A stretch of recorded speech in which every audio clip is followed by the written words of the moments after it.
Hey everybody, thanks for tuning in to another episode of Lionheart Radio. Today I'm talking with George Briones, and he's our first double guest, I think, our first two-time guest that we've had on the show. If you remember back in the first show, we talked a lot about tactical fitness, but his Lionheart kicker, the final question that we ask every guest, which was like, hey, if you could give blanket advice or guaranteed everybody in the world would hear it, what would you tell people? His thing was, hey, every morning I wake up at the bottom of the hill. Like it's time to climb. Like I haven't done shit before right now, and it's time to get to the top of that hill. And that was one of my favorite things of advice I've ever heard. I think I wrote it down somewhere, but I always remember it. I always try to live by it. And you can tell that George is the real deal. He's got such an evolutionary growth mindset. Every day it's like, how can I evolve today? How can I learn today? How can I grow today? And throughout this process, he took on endurance sports. And for those of you that remember, he was an Olympic weightlifting coach and a CrossFit coach. He still does those things. But in order to understand the human condition better, he took on a 50-mile ultra marathon. And I get stoked whenever anybody takes on endurance sports because I've like really grown to love it in the last few years. So we talk about that journey there for him. And this one, though, we talk all about strength training and endurance training concurrently. And I get a lot of questions constantly. People are asking me like, hey, I'm looking to get stronger, but it seems like every time I kind of build up the endurance, I start to lose strength. He's done really good at these things. He's testing them constantly, and he has some tests coming up in January. And so we kind of learn from his approach how he goes about both training strength training and endurance at the same time. I know I learned a ton from this episode, and when it's over, we kept the mics rolling, and then we went back in and we talked a little bit about some of the testing that he's getting ready to do in January. And I'm starting to lose my voice because we literally podcasted today for like 3 or 4 hours. I've done a bunch of episodes, but I'm so excited to get all of this information and all of this content out into the world. This is one of the most evolved conversations I've had about training, and I really hope that you guys enjoy it because I enjoyed recording it. Without further ado, George Briones for the second time on Lionheart Radio.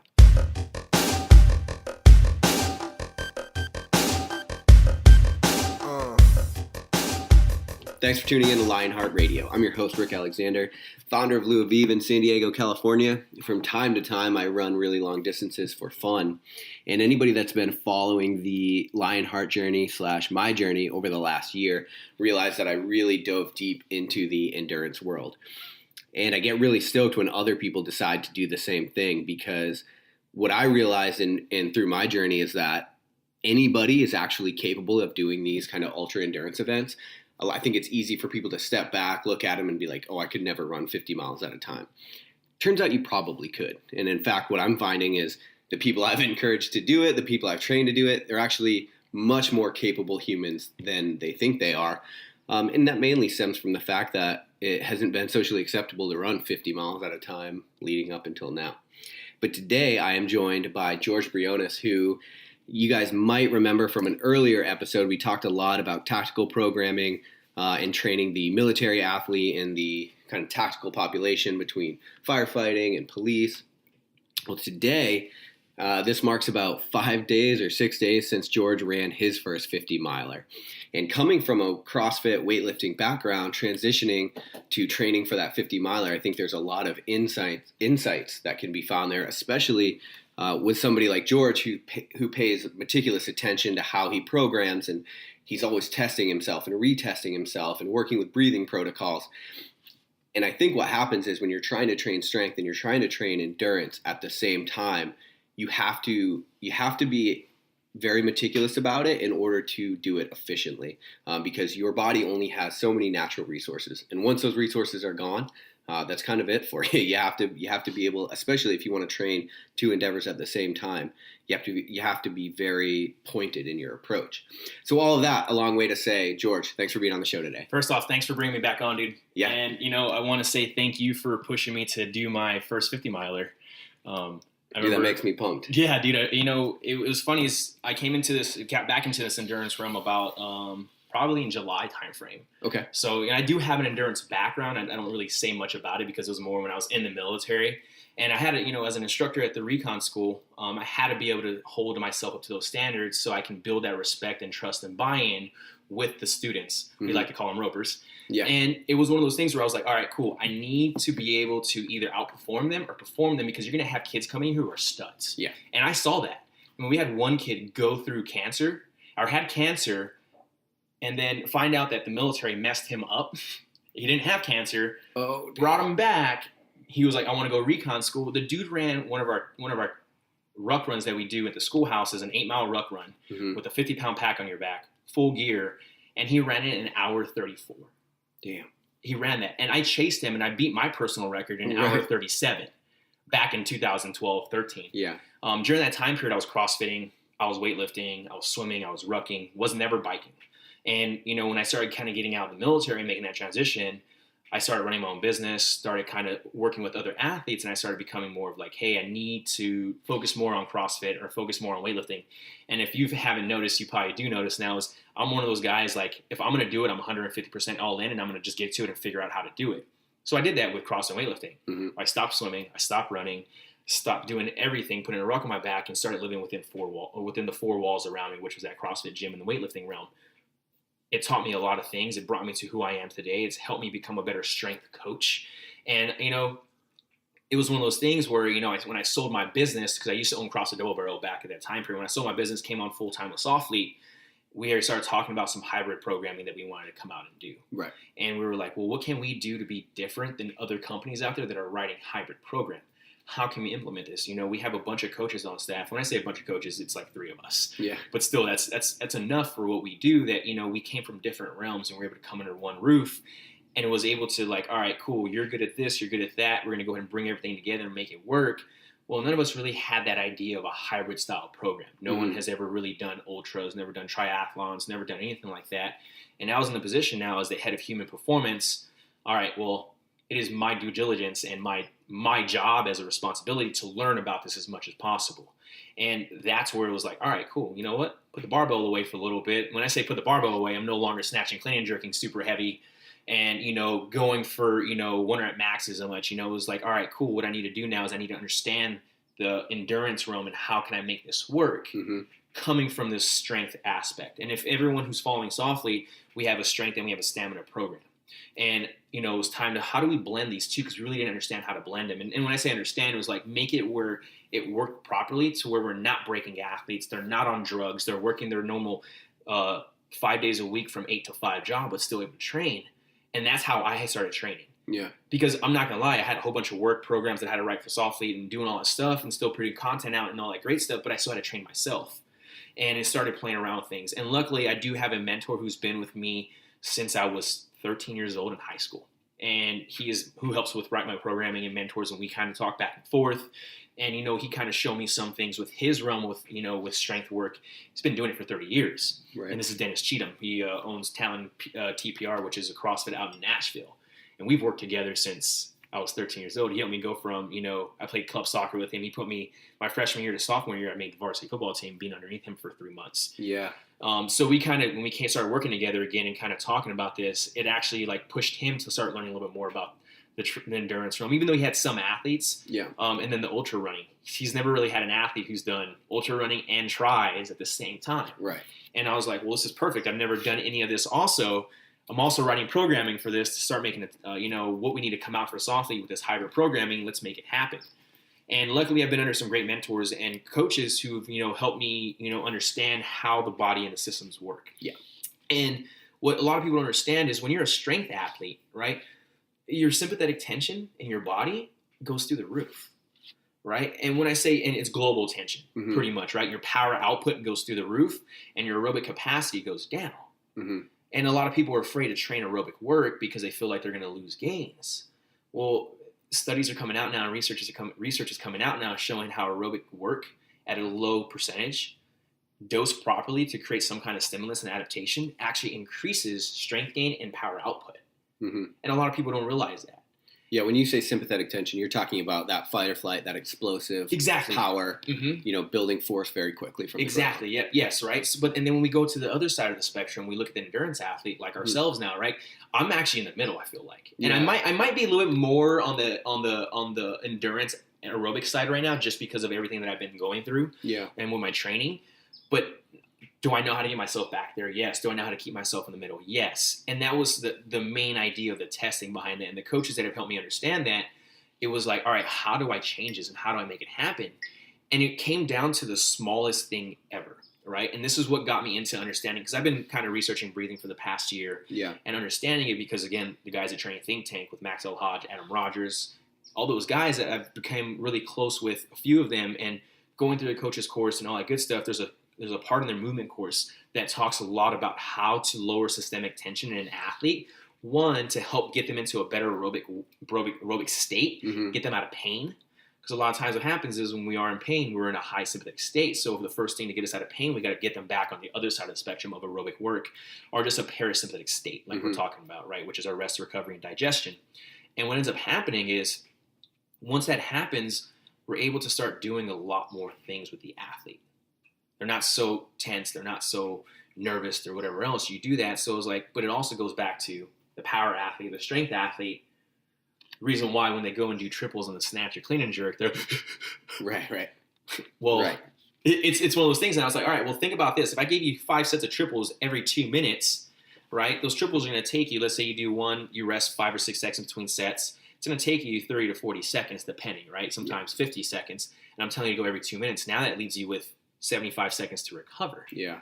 Well, if your aerobic capacity is not there or it's non-existent, it's going to take you now 3 or 4 or 5 minutes to fully recover. Now, if we're improving aerobic adaptations, that recovery time is going to shorten down tenfold. Right. And that's the funny part thing, is a lot of people don't understand that the aerobic energy system has more adaptations to actually work on, which is the reason why we should be focusing on it more. There's more adaptations that we can do to our aerobic system than we can do to our anaerobic system. Okay. Yeah, you know, it is very interesting. And I give this credit to Joel Jamieson of 8 Weeks Out in Bioforce Conditioning, which I've been able to be through his courses, read his books, and he talks about it, right? When you look at the book, and I'll put the book out there, it's called Ultimate Conditioning for an MMA Fighter. Okay. And it's Joel Jamieson's 8 Weeks Out.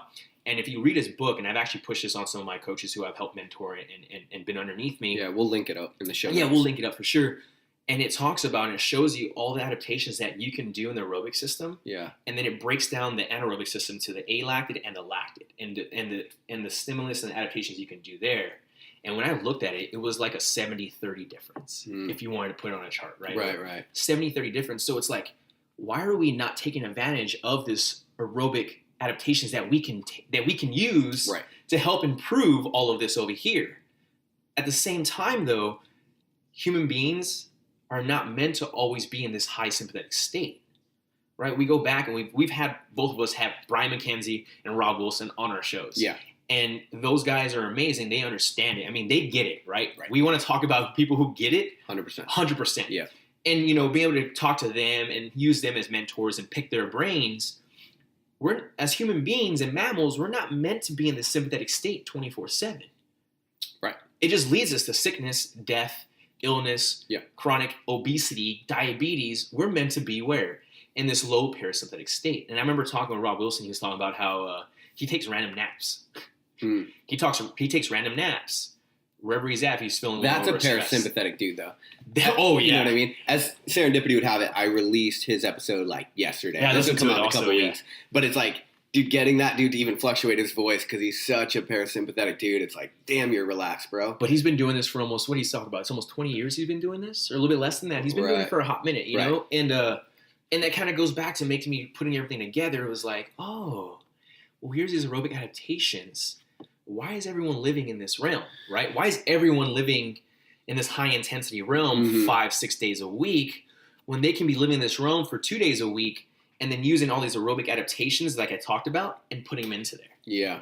And a lot of the times what happens is people don't like doing it. They just want to feel like they're getting punched in the face. They want to feel this. They want to feel that. And then all of a sudden they start seeing these markers of their performance start either plateauing or decreasing. Right? And, you know, one thing that I look at as a coach when I look at athletes is I rather have micro progress than macro progress.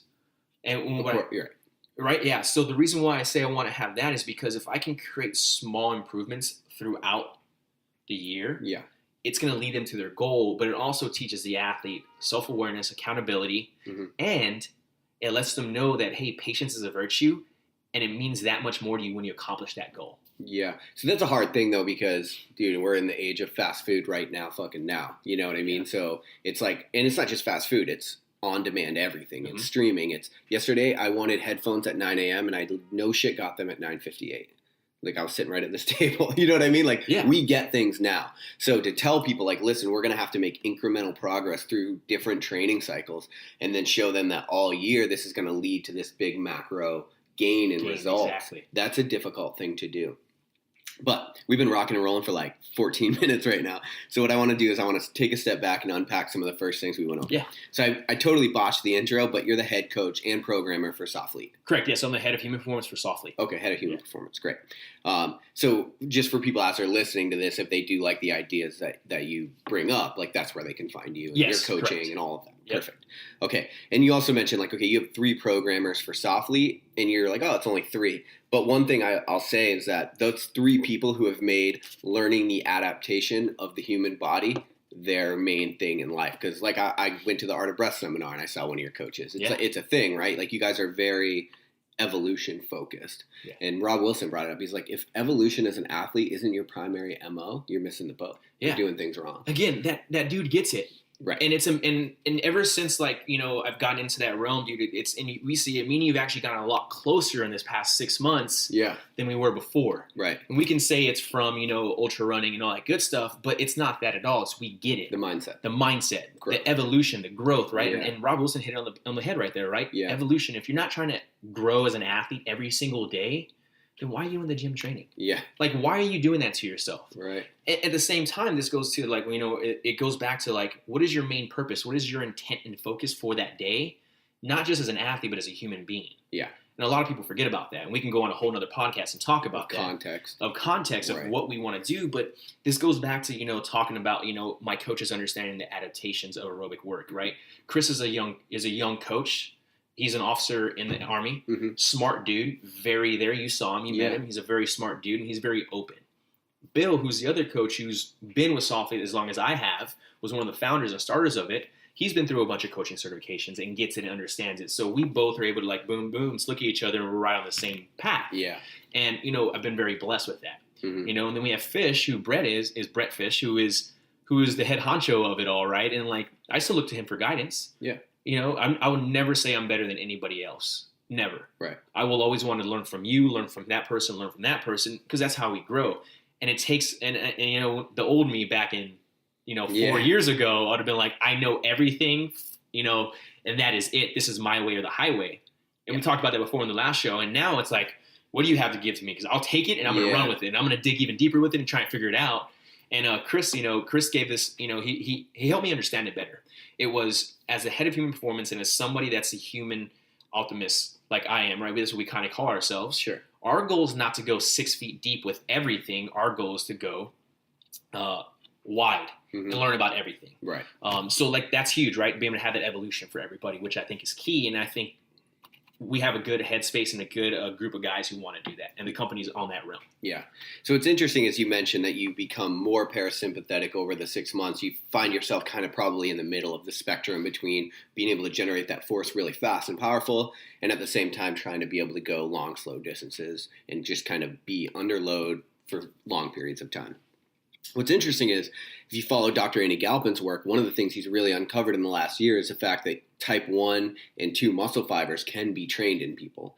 So we have a tendency to think like, I'm a sprinter, I couldn't run a marathon, or I'm a marathon, I couldn't. And that actually seems to not be the case at all. No. You probably have an affinity for one or the other, but you can train both, from what the research says, with relative ease. Has that been your case as you've been training kind of in both worlds? Yeah, that's actually true. You know, and I love Dr. Andy Galpin. I did a podcast with him, and you know, it was awesome to pick his brain and see what he's putting out. And it kind of led to like where we're at today. And you talk about that. I mean, I was doing a lot of power sprint work on the aerosol bike. Yeah, a lot of power sprint bike just because I wanted to get that work in.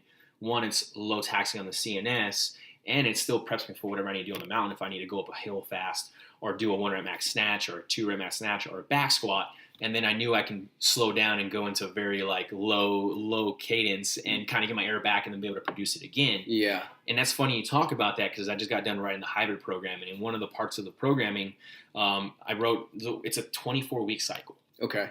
That's long. It is a very long cycle, but the reason why is because to get the strength athlete to go stamina, there's a lot of systems and other things in the way that you have to fix first before you can actually put them into all the main work that you want them to do. What do you mean by that? What needs to be fixed? So if they're a power athlete, right, we need to teach them how to run, swim, and bike. We're talking our Olympic weightlifters. Powerlifters, yep. Strongman, Highland Games athletes. If we want to teach them how to do that and they've never had a background of endurance work, have never swam, never biked, none of that stuff, well, we have to look at skill development. Mm-hmm. Skill development is probably the very first thing that's going to help you go long. Yeah. If you don't have the skill development, you're not going to get where you want to go. People miss the boat on this. Because with weightlifting, it's like there's a lot that needs to be in place, right? It's a very skill-dependent sport, but it's very obvious that it is. Yes. People think you can just go out and run, and people get fucked up. So I'm glad that you're bringing that a light to that fact that these things have their own innate skill involved. Yes, they all have their own skill involved. When I talked, and when we said skill, it was like, all right, cool. Well, so I don't mess the body up. I want to go ahead and teach them this skill in a low-threshold environment. Mm-hmm.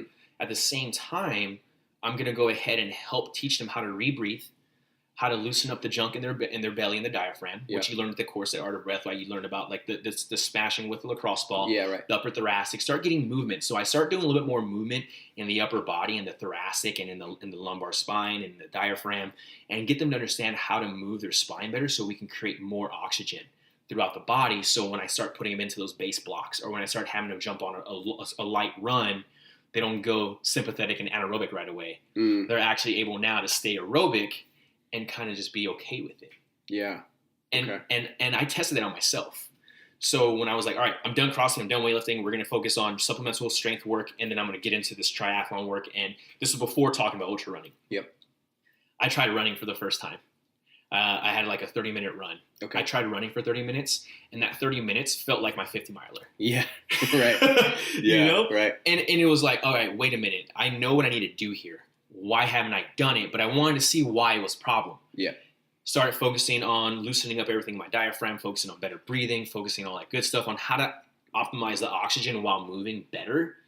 And within 2 weeks, I was actually running okay for what I was doing. At that time period, I weighed 220 pounds. Okay. 220 pounds away. I weigh 190 now. I've lost 30 pounds. 30 pounds in the past 6 months. Okay. Nuts. Right. It's crazy, right? Yeah. But I've also taken my run times from when I wasn't able to run at all to now running 50 miles and jogging and power hiking, but still being able to do that. But being able to move for more than 10 hours is a thing in itself. People are like, well, you don't, sometimes I've just noticed this in my kind of journey with ultra running. It's like people will be like, oh, okay, so you don't run at all. And it's like, okay, but don't dismiss the fact that you're moving for 10 hours and those same joints are getting pounded. It doesn't matter if you're running or not. But anyway, that's here or there. So the way that I broke that down was, all right, skill work. Yeah. I need to go ahead, one, focus on the skill work of the athlete. Two, at the same time, while I'm working on the skill work, I need to lower systemic tension in their body. I need to make them not so sympathetic and get them more to the sympathetic so that they're actually enjoying running. And you know what I'm talking about. All our runners who are listening, or swimmers of bike, and the people that ride the bike understand this, where you can jump out on a run, hold a 9-minute pace, and it feels comfortable, feels great, and you're having fun, right? It's like mountain biking down a hill. Yeah. And you're like, wow, same thing on the trails. I love running single track trails now. Yep. Just bouncing back and forth and having a good time. Earphones are in sometimes, it's getting after it. Right. And that's the goal there, is to not make this hurt, but make it fun for the athlete. Right. And so I'd say CrossFitters tend to shake out in that more of the power athlete. Mm-hmm. What's interesting, though, is because I noticed the same thing as, I spent a lot of time trying to like really hone my ability to be a good CrossFitter.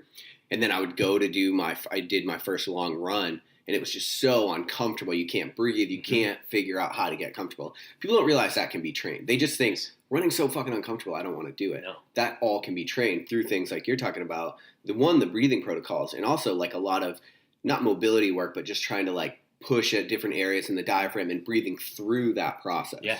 And that was the huge part. And that's kind of what brought me into that first part of the program. And when I look at it now, is like, It's like I said, I started training for triathlons, and then I did a 6 or 5 week cycle going into the 50 miler. Yeah. And luckily that before that I had done a full on like 12 to 16 weeks of endurance work already. I had to build myself up. So I realistically did a 24 week cycle, if you think about it. Right. And I was like, all right, cool. This is what I did. And then the strength work came in. And this is where everyone's going to be like, oh, that makes sense. Is I did a whole bunch of tempo work, time under tension with the barbell, and a lot of that functional bodybuilding. Okay. It's becoming big now, right? It is, and Marcus Philly and Mike Lee from OPEX have put a course out. But I started getting more into that because my mentor, my coach, kind of started showing me what it was, and it started changing my outlook on like, all right, I can still create stimulus and adaptation with this tempo work, focusing on unilateral to bilateral, focusing on simple to complex, focusing on, understanding all those things and putting it in together for my strength work. Yeah. And that's what I started doing. And what we started doing was like, all right, cool. I no longer need to do hypertrophy work. I can build muscle endurance without that. What I need to do is I need to be able to still maintain some kind of power and strength. Yep. And everyone knows that rep range is between, a 4 to 6 rep range. Well, we started working 6 to 8s, 5 to 7s, and 3 to 5s. Mm-hmm. I have not 1 rep maxed since I've left weightlifting and CrossFit. But I have done 3 rep maxes, and I've done 2 rep maxes, and I've done 5 RMs. Yeah. But these are all tempo work. 3 second down, 3 second pause, explode up, all those kinds of things. Because as we know, getting into swimming, getting into biking, getting into running, we need our hips. Mm-hmm. And if we're not creating power and explosiveness through the hips, we're not going to be able to create that longevity that we want to continue going. Right. So this was one of the Instagram questions I had for you. Okay. Throughout this last 6 months of deciding to take on this endurance world and doing your 50 miler, and I guess you haven't tested them necessarily, but just based on your feel, based on your 5RM, your 3RM, what has happened to your numbers? So that's a great question. And actually going into 2 weeks prior to going into my Olympic distance try that I did up in Merrill Bay, I got to snatch up to a heavy single and clean and jerk up to a heavy single. And it was just by feel as part of the program that I was doing. I ended up snatching 245 and cleaning like 300. Damn. Yeah. My best numbers when I was fully weightlifting, my best snatch was a 130 snatch, which is a 286. Mm-hmm. My best clean and jerk was a 158. That's when I weighed 215, 217 pounds. Yeah. I ended up back squatting 2 weeks out also. Ended up hitting a 2RM or a 3RM at like 160 kilos, I think I told you. Yeah. At the body weight now. Yeah. And when I broke the numbers down into the strength ratio from body weight to strength. Like the Wilks method, you actually are stronger. I was stronger, and I didn't lose any strength to body weight ratio at all, which was awesome to see.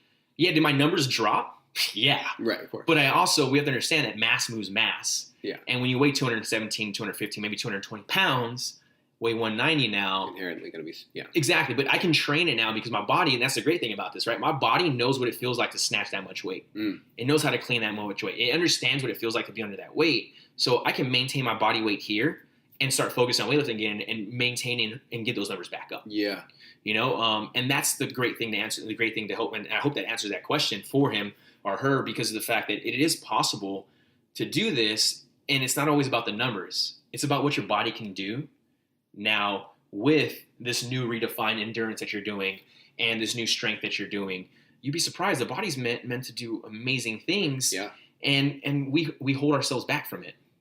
Right. And that's one thing that I've loved about this whole thing is that I'm able still to see these numbers going on and then still to see these numbers going on and looking at them both and being like, I'm on both sides of the world right now. Yeah, you might beat me in a triathlon, but I probably can still squat, snatch, and clean and jerk, and I probably can save somebody if someone was dying. Yeah, which is important. Which is important, right? Because at the end of the day, all this is, I'm just training for life. Right. And that's it. Right. Yeah, I think the Active Life RX guys said it best, but they're like, the goal isn't to be fit, it's to be capable of what fit people can do, right? And so if it has that real world translation, that's what matters. It's also worth pointing out that I've gotten to the starting line of a lot of these triathlons and endurance events, and there's nobody there with those kind of numbers. No. Not even close. No. Now, granted, they didn't come from that background most likely, but even if they did, basically I know a lot of people's numbers, and those aren't even close. Yeah. People aren't even close to And that. it's funny is like we line up to do that stuff. And this is the great thing I love about the endurance realm. Yep. Is that it's a community like no other, right? It's a community like no other. I fucking love it. It's amazing, dude. Yeah. And I remember, coming into the CrossFit community, nothing against the CrossFit community, but there's a whole bunch of alpha males and narcissism that makes it not fun sometimes. Sometimes, yeah.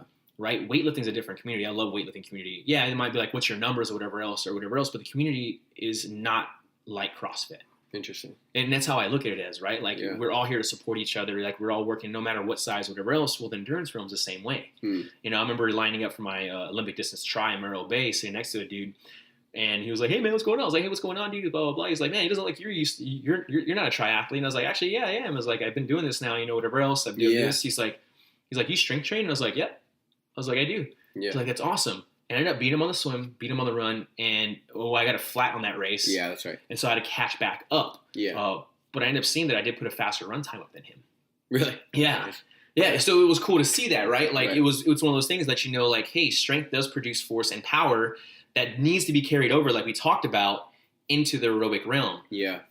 But again, that doesn't mean we need to train it 24/7. Right. So the other thing strength work does for an endurance athlete, in my experience, is that it protects you. It keeps you from getting injured.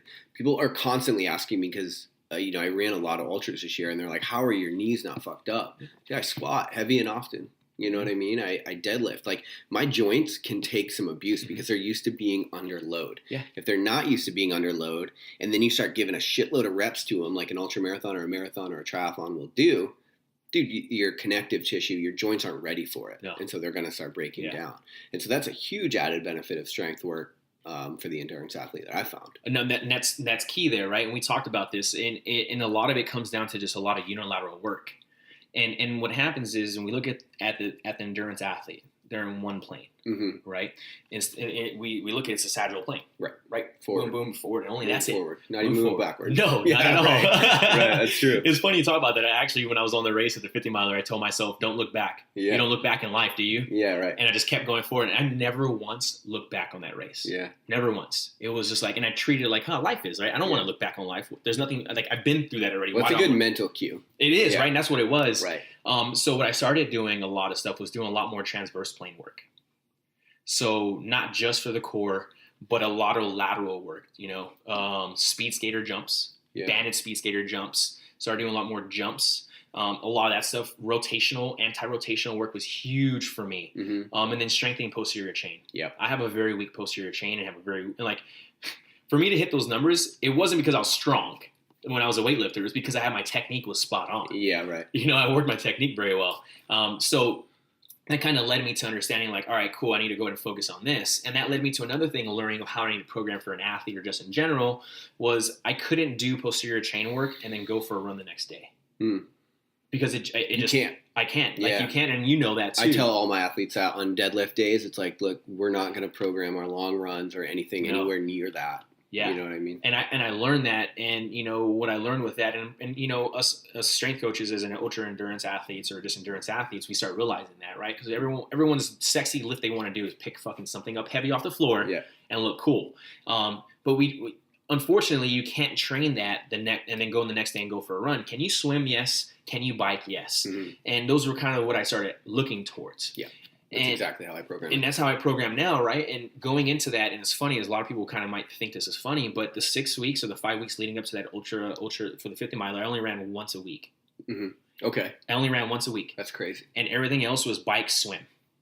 And as I got closer to the race, 2 or 3 weeks out, I added an extra run day in, but it was more of like hiking for me.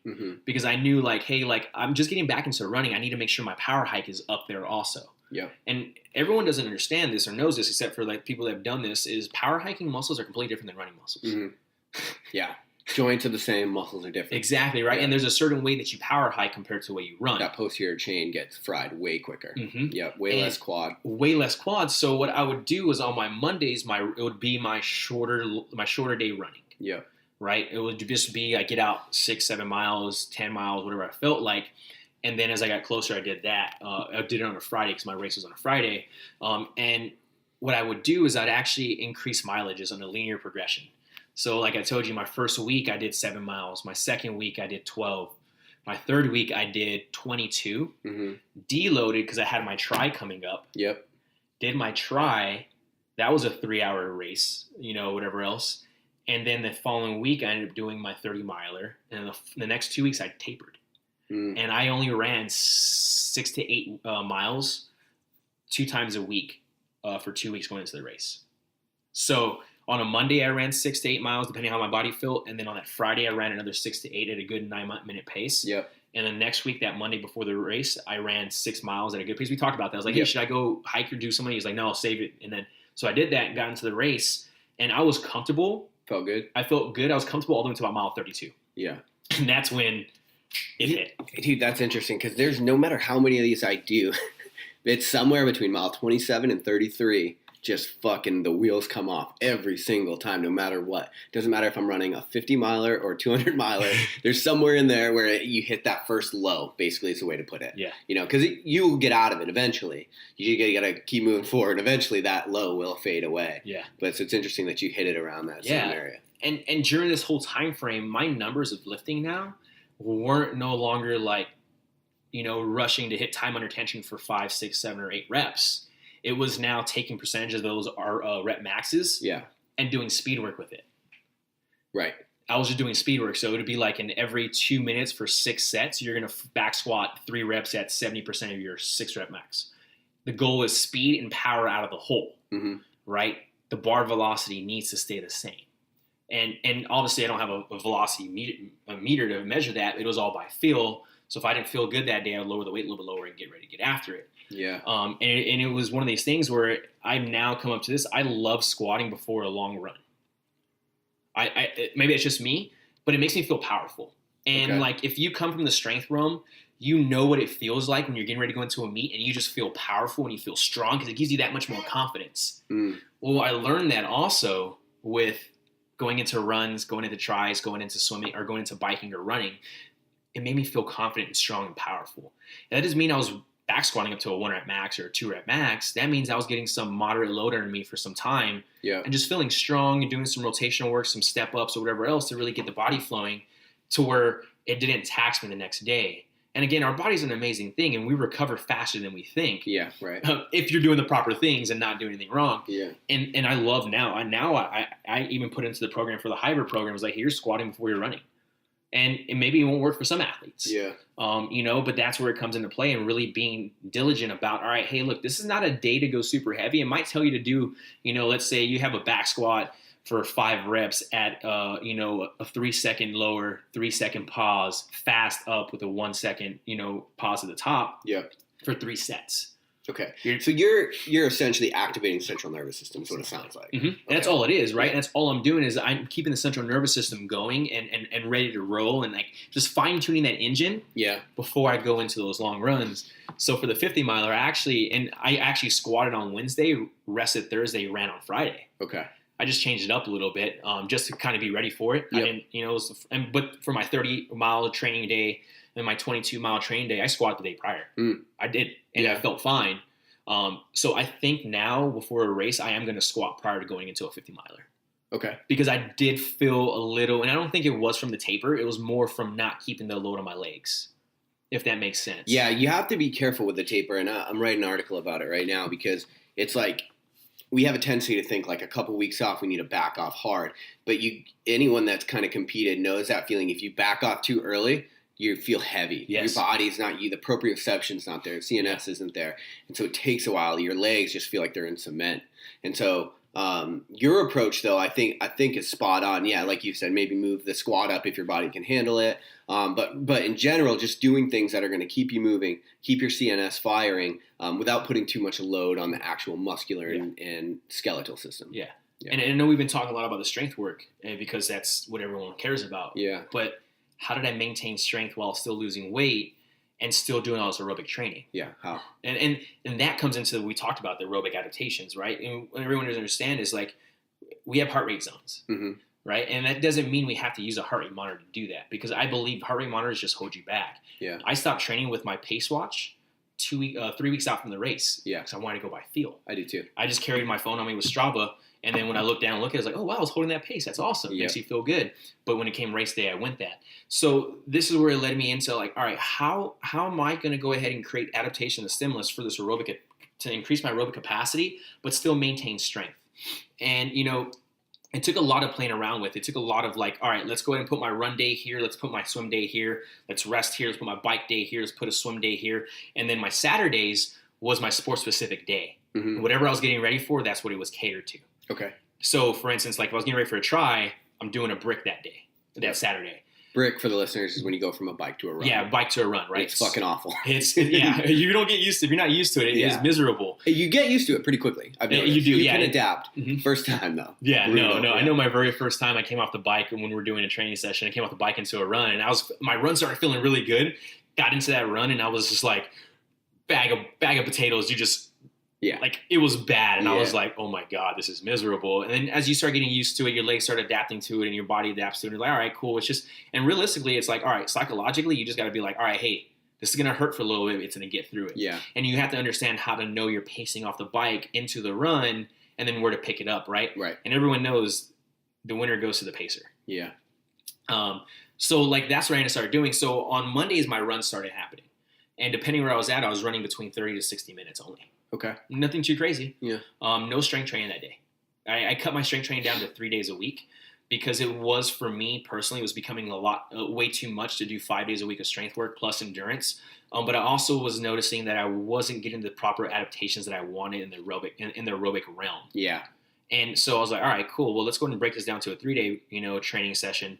And let's just focus on, pulling, squatting, and pressing on how we need to make it happen. So put the strength stuff above me. We started looking at the aerobic aspect and seeing how that worked. And my run days were 30 minutes to 60 minutes was my short run day, depending on what it was. Tuesdays were my short swim days with strength work. And on Tuesdays, since my Wednesday was a rest day, was a hinging day. So I got to hinge that day and some pressing and some hip hinge. We're talking kettlebell swing, deadlift, that kind of thing. Okay. RDLs, all that great stuff. So I got to do that because Wednesday was my rest day. Okay. And I used Wednesday as my rest day because I felt good because I had just done a 30 to 60 minute run. My swim was my short day, but I also taxed it with the CNS with the hinging day and whatever else. So I rested. And then on Thursday, was my bike day. And that was dependent between where I was at in the season or where I was at coming up to a race, or if I was just training, it would either be some kind of long aerobic work on it with interval work, rest, interval to rest ratio, or it was like speed work and power output work.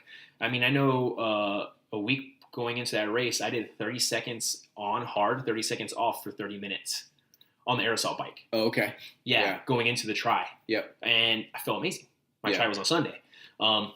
Well, you're flushing out everything out, and just like you said, keeping the CNS purring, right? And one thing I learned, I remember we talked about tapers, and I was talking with Max El Hodge, Training Think Tank, and we talked about this. I was like, how do you taper for your CrossFitters and weightlifters? He's like, dude, honestly, bro, he's like, it's so many modalities in CrossFit that the taper for CrossFit, it's hard. Yeah. So you just got to keep I lower the volume, increase intensity still, and just give them touches on everything that I could feel that is going to be necessary for them. Mm-hmm. So I was like, I took that into this realm also. I was like, all right, cool. I'm going to keep the intensity high, cut the volume back, but I'm going to get touches on what I feel I need the most without really taxing my body. And that led me into like, okay, cool. I mean, every race that I went into, and like, like I said, with Dennis helped me out and stuff like that. He did his things, and we talked back and forth to make it work. And it led us to like, all right, cool. I'm coming into a race on Sunday feeling fucking great. Or coming into the 50 miler feeling amazing. I was like, man, I feel good. Like, okay, I know I'm on something right here or whatever else, and it's working really well for me. And hopefully, and again, what works for me is not always going to work for you or every other athlete. Right. But the same principles and the mythology and the philosophy at all, and then kind of giving it to people what we're doing now, they can go out there and create their own way of doing something. But like, well, this worked, and this worked. This didn't work for me. And that's what I did. And a lot of the times whenever I was running, dude, I was at 65, 70, 75% efforts. I never went out on a run day and try to push 90% effort. Even if it said to, I avoided it because I knew that my body wouldn't recover fast enough to get back in there. But I also knew that I needed to increase aerobic adaptations, cardiac hypertrophy, right? I needed to strengthen my heart to be able to handle the stuff as we get into that realm of a 50 miler or a 3 or 4 hour race. Right. And that's what I did, and from there I just started doing that. In the pool, I'd push it a little bit depending on what it was. If I was feeling good, I mean, there was a time period where I was doing. I had a 3 by 1,250 meter swims with 5-minute rest between each set. God. Yeah, sounds fucking awful. Yeah, and I'm swimming for 1,250 meters 3 times. Yeah, resting 5 minutes. So like the first one's an easy one. The second one's like, let's push, and the last one's, all right, let's make this a cool down. Yep. And I realized like I was able to save myself, and we're only meant to use a certain amount of cortisone when we go into cortisol. Cortisol. Stress hormone into that realm when we're pushing that hard. Mm-hmm. So during training, I wouldn't push that hard. And I know everyone thinks like, hey, if you're in training, you kill yourself or whatever else, and you back off for competition. And like, I used to live that mentality. Yeah. I used to live that mentality all the time. And now I'm like, fuck that. Right. No. Right. I want to be as fresh as possible going into the race so I can give it my all. Everyone doesn't understand is like, you can run 70%, 75% and still do everything you're going to do in a race. Guess what's going to happen? You're going to build that muscle memory even better now because you're at such a low threshold. And your body's not in this, oh shit mentality. It's more in this, all right, cool, we're having a good time. Right. We're creating a good stressor. So like, hey, like, all right, I need to eat this on the go. I need to do this. All right, hey, this kind of felt weird on the bike. I might want to adjust myself here. Or I need to fix my running cadence. I need to fix my breathing cadence on my run. Mm-hmm. You know, breathe every 3 steps, exhale every 3 steps, however you want to do it. You can't focus on that stuff when you're at 85, 90% in training. Right. So why do that, right? So bring it back and be like, all right, well, let's go ahead and lower it down to simple. Teach yourself to do the things there. And then as when it comes race day, guess what happens? It's all muscle memory. Mm. And that's what happened for me. My tries and everything else like that is all muscle memory. And that 50 mile, I know I've only ran one. Yeah.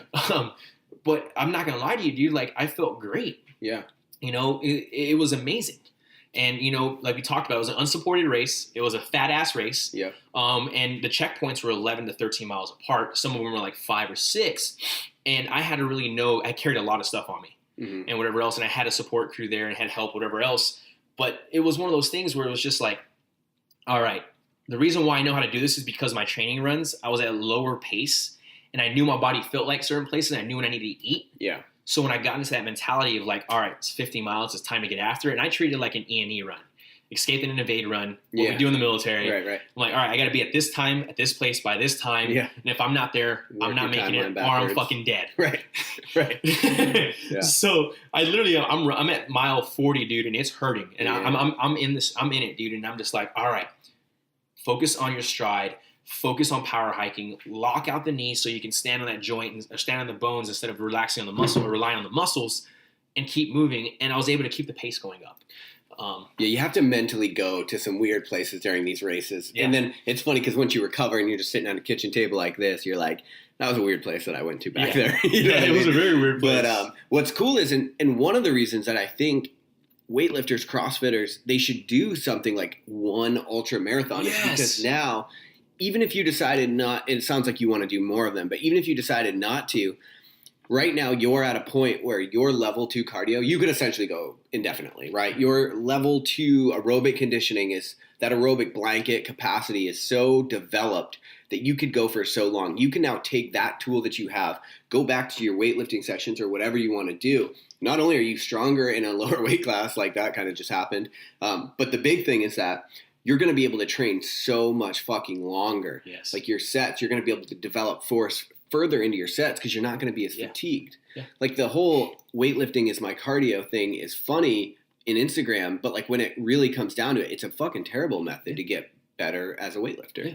And that's funny you say that is because like when I started getting more into the endurance realm as an instructor at the schoolhouse, I had Rachel Cerner. Rachel Cerner is still one of my athletes, and she came from an endurance background. And I kind of took the endurance work away from her, started focusing more on power output stuff and strength work, and we saw numbers go through the roof. But then I started seeing her start stagnant. So I went back to her old ways of endurance work. Mm-hmm. This was back in 2014, 15. And then all of a sudden we started seeing numbers go through the roof again. Really? Yeah. So that right there. Just tells me. And she's a top level CrossFitter. Yeah, she took third in SoCal. Yeah, third in SoCal this past year in SoCal. Which is ridiculous. Yeah, exactly, right? And, you know, same thing with my other girl, Dara, right now, right? Yeah. She comes from a weightlifting realm. And when she came on program with me, I was like, I got to get you out of the sympathetic state and get you aerobic because you need to do this for the team. You need to do this for the open, whatever else. Mm-hmm. Did we see some drop in her numbers? Yes. But now her numbers are going back up and her endurance is looking really well right now. Yeah. Same thing with one of my high-tech athletes. That's what I do. So that's been a big philosophy of mine, a big principle that I now use is aerobic work is key. Mm-hmm.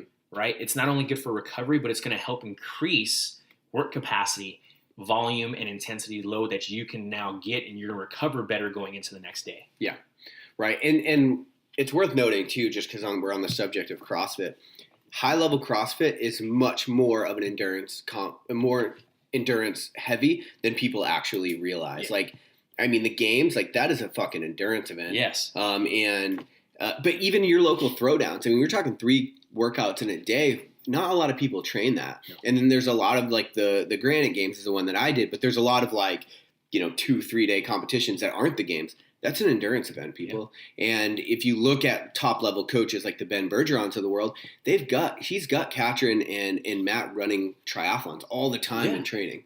Like they'll be doing sprint triathlons, like, and so developing that aerobic base, I think it's so much more important than people realize. And the great thing about this, right, and what I love the fact is you brought up the CrossFit stuff and the Ben Bergerons and the CJ Martins and all those guys who do these things with their athletes, is if we take an athlete out of their comfort zone and have them do something like that, right, that now just increased their mental capacity to come over to CrossFit, and now their mental fortitude just gone through the roof, and now they can handle something even better because they're like, oh, I just ran 50 miles in my off season. Yeah. A 20-minute MRAP of thrusters, chest to bar pull-ups, and burpees over the bar are going to be fine. So much shorter. Yeah, and it might hurt for 20 minutes, but it doesn't hurt for 14 hours or 13 hours. Right. Yeah. So that kind of goes into that, but that is something huge. And you said it the best earlier. You're going back to understanding, like, how do we make the athletes understand where, how do you say it? It's how do we make the athletes understand where we come from, as in talking about aerobic capacity? Does that mean you go out and walk for an hour or run for 20 minutes? No, there's a whole bunch of different adaptations that you can do to help with that. And a lot of people don't understand that. And that's kind of what I really enjoyed about seeing this realm, is because, I learned about it and I studied and I researched and experimented, but I really got to put it all together. Yeah. And it really didn't we talked about this, is before I ran my first 50 miler, I had an athlete named Travis Jenkins. And he came up to me, he was like, look, man, he's like, I want to do a weightlifting meet and I want to run an ultra.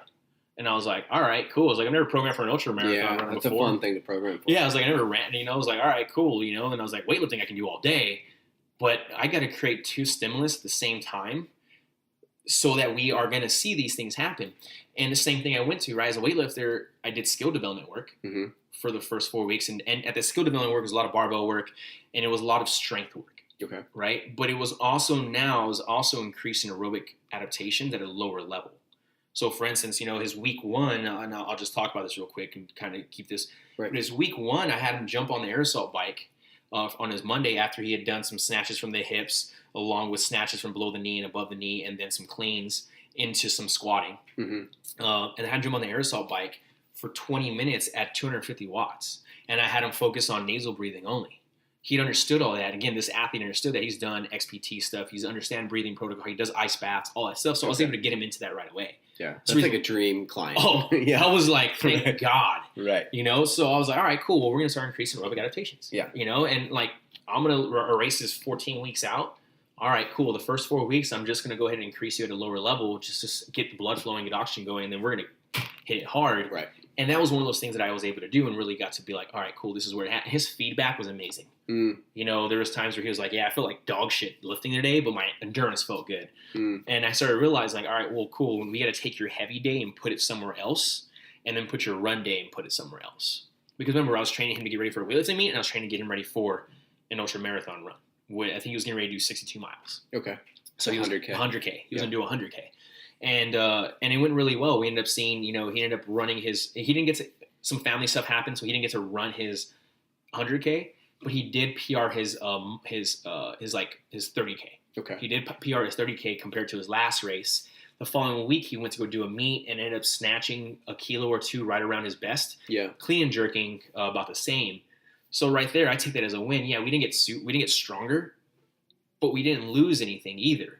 So, and he wasn't injured, right? I look at that. If I look at the programming and I look at the athlete, yeah, we didn't get a 10 kilo PR on your clean and jerk or your snatch. Same time though, we were training this other stimulus and adaptation to get him ready for a run. Right.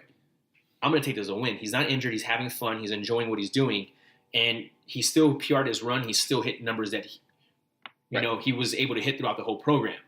Now, from there as a coach, I want to look as like, all right, what can I do now to increase those strength numbers and those lifting numbers and still get the same adaptation so we can start PRing numbers? Right.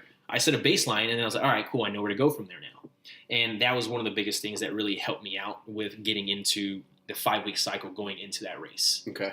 So All right. So this whole time we're talking strength and endurance, and truthfully, a lot of people hit me up to be like, dude, I need more tips on trying. And actually, a lot of people follow the Softly programming that I talk to, but they're like, I'm trying to get stronger as I can go longer. So I want to kind of boil down a lot of what you said into like some key takeaways, and you can feel free to correct me if I'm wrong. But I really got two big things when you're trying to train concurrent strength and endurance. The first one was knowing your context. Like, what in this cycle am I trying to get better at right now? So you mentioned like those days would pop up where it said, hey, 90% effort, but you knew like the context here is me building my aerobic conditioning. And so keeping that in mind, setting your intentions prior to your training week is going to allow you to know what to do out of that programming, but more importantly, like what to focus on, right? Would you say that's important? So knowing context. And then the second one is that, as humans, we mentioned this at the beginning of the show, we only have so many resources to train. And so you aren't going to try to push to hit a PR at the same time you're trying to push to build your aerobic condition. You have to pick one discipline or the other to get better at, and that other one you need to efficiently maintain. Yes. That's what it sounds like. Yes. Because I think that's where people start to miss the boat, is they say, I'm going to, like right now, I kind of publicly put out this goal of hitting a 500 pound deadlift and running 100 miles in under 24 hours. I'd like to be able to do them at the same time. I'm not trying to hit, and the deadlift thing I kind of already have, but I'm not trying to hit 500-600 pound deadlift in this strength cycle at the same time. No. I'm doing all this tempo work to get faster in 100 miles, right? We got to pick our battles. Yeah, and that's another thing that we bring up. Like when I talked about it, like I snatched to a heavy single and clean and jerked up to a heavy single and all that stuff. That was 2 weeks out from a race, from my Olympic try. Mm-hmm. But that was also 4 weeks out from my 50 miler. Because like you talked about, right? Like we need to be fast on our feet. We need to get the feet turned over. We need to make sure our systemic tension is not high. We need to make sure it's ready. Yeah. So I had to adjust and make sure what worked to get it there. Triathlons, I'm not trying to be the best at triathlons. Mm-hmm. I just want to go out there and have fun. Yeah. But if that means I can 2 weeks prior snatch a good number, clean and jerk a good number, squat a good number for myself, that's good for me, go out there and do really well in a race, I'm winning, right? My athlete's winning. The client's winning. Everyone's winning. And realistically, like it's funny, is like you said, is like I've been pushing a lot of people over to you from Softly asking about, hey, ultra running, whatever else. Yeah. And we've been talking about this. Hey guys, like the strength work is there. And like if they're following like a stamina or strength program and they want to go do run ultra marathons, it's one of those things where it's like, okay, that's good, but just know that that's not focused for ultra marathon running or triathlons. Mm-hmm. This is meant to get you stronger because you're on the strength team, or this is meant to increase your aerobic capacity. It means you're not going to get stronger. But you will though, but not huge. It's going to be small climbing steps to it. But the big thing I want to talk about though, or say and add to that, what you did was skill development. Practice skill development, practice transitions, practice moving, eating and moving on the go. Know what it feels like to have your vest on with your water, or if you're not going to wear one, or know what it feels like to be on your bike. That's a skill. All those are skills, right? And those are all low skills that people can work on, but they don't ever want to make it a priority. Right. And guess what? If I can do those skills, they're going to keep me alive. And I learned that in the military, right? And there's been plenty of times where I've sat against a wall and I've done mag changes. Mm-hmm. Just mag changes, dry firing, mag changes. Because when I got into a gunfight, it automatically became second nature. Same thing with this. And it's funny, is like no one wants to do that though. And it drives me nuts. Yeah. Right. Yeah. Well, one of the things I learned in the military as well, and it's along those exact same lines, is that you can never go back and get more training. No. Whatever life fucking hands you at that moment, you will only be prepared for what you have already prepared for, right? You'll only be able to handle what you've already prepared for. And so like you're talking about that skill development, these innate skills that we take for granted. Oh, I'll just go out and run. I just put my vest on.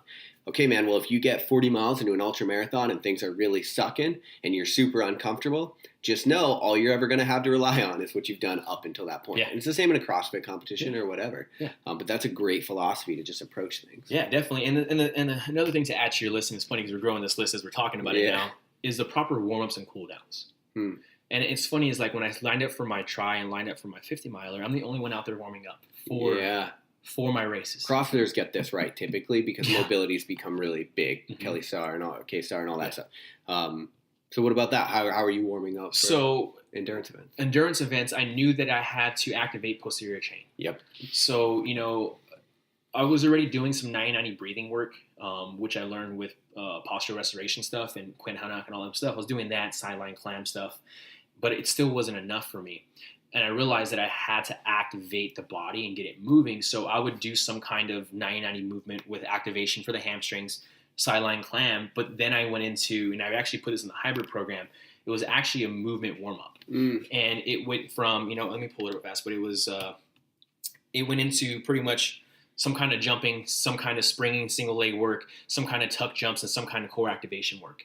And that led me to, okay, this makes me feel better now going into that. And I was able to sustain and get into a runner's high or into a swim better or whatever else. And, for instance, for my swims, I do CARS, which is controlled articulate rotations, which is a FRC, functional range conditioning from Dr. Adrenal Spina. Okay. And that pretty much is the joint warm-up. And I used to do that for my swimming because there's not really much activation I can do for swimming. Yeah. But I need to get the joints warmed up, get everything doing. So I did that. And then for the bikes, I would do a lot of spine movement work. Yeah. Open the hips up, just because you're on that bike the whole time. Right. And you're sitting in this hunch position, and it can be very detrimental to you if you don't fix it or if you don't take care of it and approach it. Yeah. So that's what I ended up doing. I started doing a lot of cat-camel stuff, a lot of T-spine rotations prior to going into it. One, because I want to be able to breathe in this position. Yeah.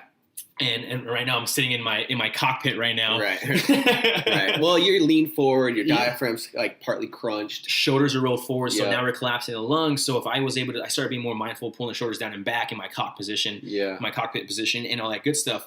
But one thing that I started doing for the runs was I did squat jumps into tuck jumps, into lateral skater jumps, into single leg jumps on the curb, and then single leg bounding. So I prepped my body to get it for whatever I was ready for on that trail. And another big philosophy that I'm actually going to start implementing is ladder drills. Okay. So I actually talked with my mentor, my coach. He was like, I'm gonna start putting ladder drills, and I was like, it's funny. It's like I actually put ladder drills into the hybrid programming, right?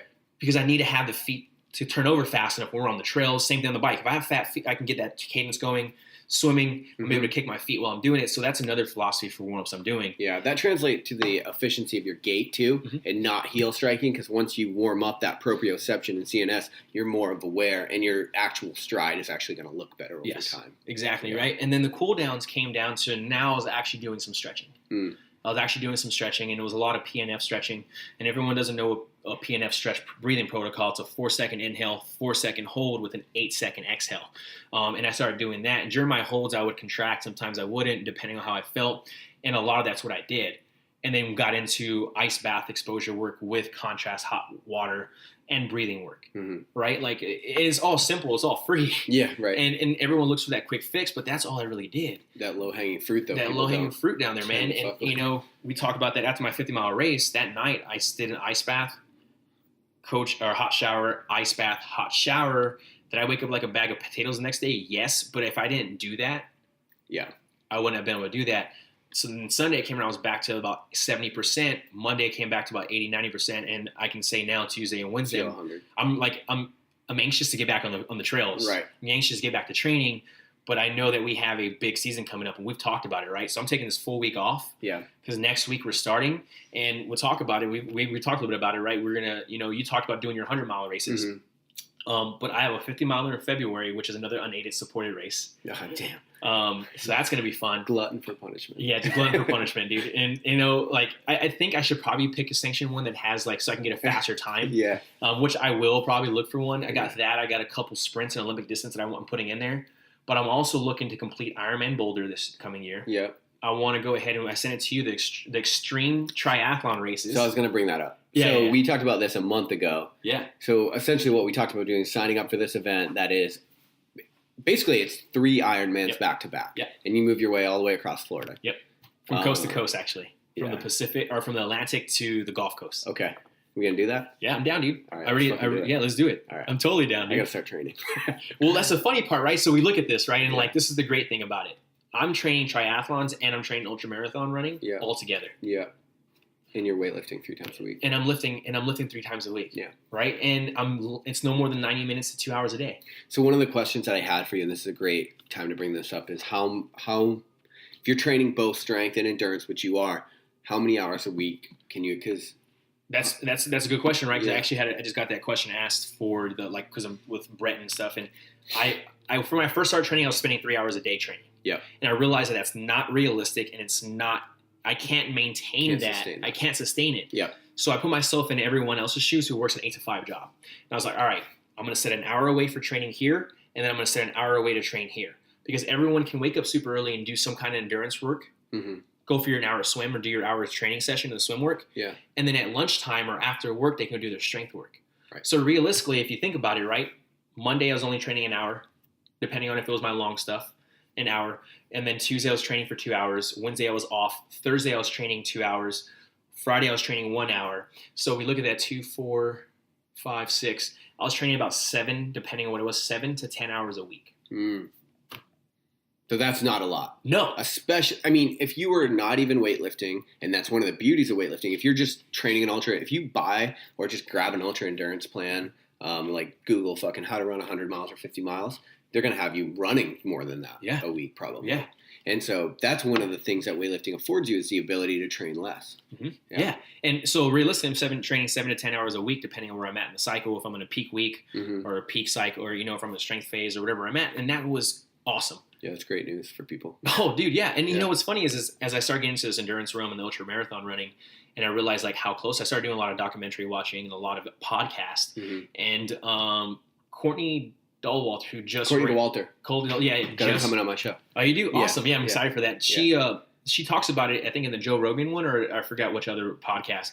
She talks about she only runs 100 miles a week. Yeah. For a lot of people, that's not much. For ultra marathon runners, that's not much. Right. And then I think she also mentioned that she got sick like 3 weeks out. Yeah. And her taper, she didn't run more than like 50 miles a week for 2 weeks, but had her best race. Yeah. So why? And that's where it led me to like, I think I'm on the right track with something. Yeah. And again, I might come back and look at this podcast 5 years from now and be like, man, that was complete fucking garbage. I have a new way to do it, right?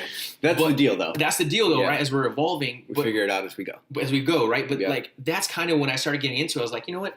I'm not going to do more. Why do more when I know it's working for me right now? And then seeing all these people that are running these runs and doing these tries and seeing how well they're doing, they understand more is not better. Right. How about more recovery? Yeah.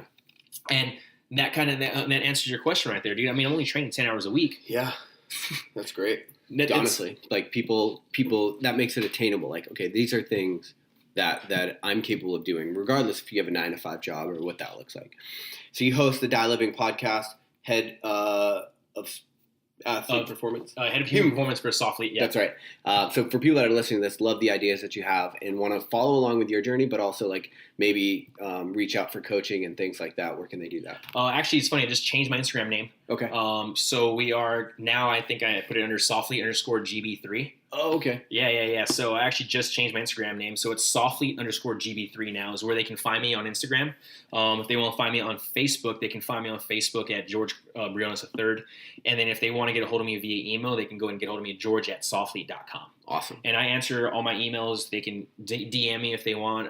I'm very open to talk to people. And if I don't get back to you right away, it's because I'm busy doing some other things. Yeah. But that's pretty much how everyone can reach me. Cool. And it's a Die Living podcast. Yeah, it's a Softly Die Living podcast that I help host on the human performance side of things. Because if you guys haven't listened to it before, we do like nutrition stuff, and we do a lot of our like Die Living athletes who live the lifestyle. We record and do things with them also. Dope.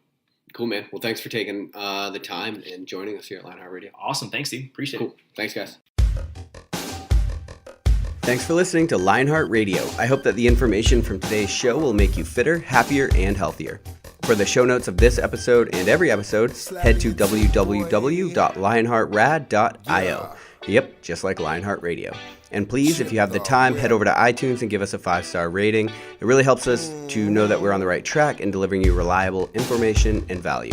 As always, feedback is welcomed. If you have any comments on the show or like to suggest a guest, send me an email at rick@luavive.com. That's LUAVIVE.com. Thanks for your support, and we will see you next time. Bitch, I feel good. Don't I look stupendous? My shine is so endless, and shit you can do to end this. Even when I'm dead, niggas still gon' bump that chip shit. Coke, white, Escalade on cinches for you dipshit. So you won't forget this. Midwest nigga be the coldest. Cleveland.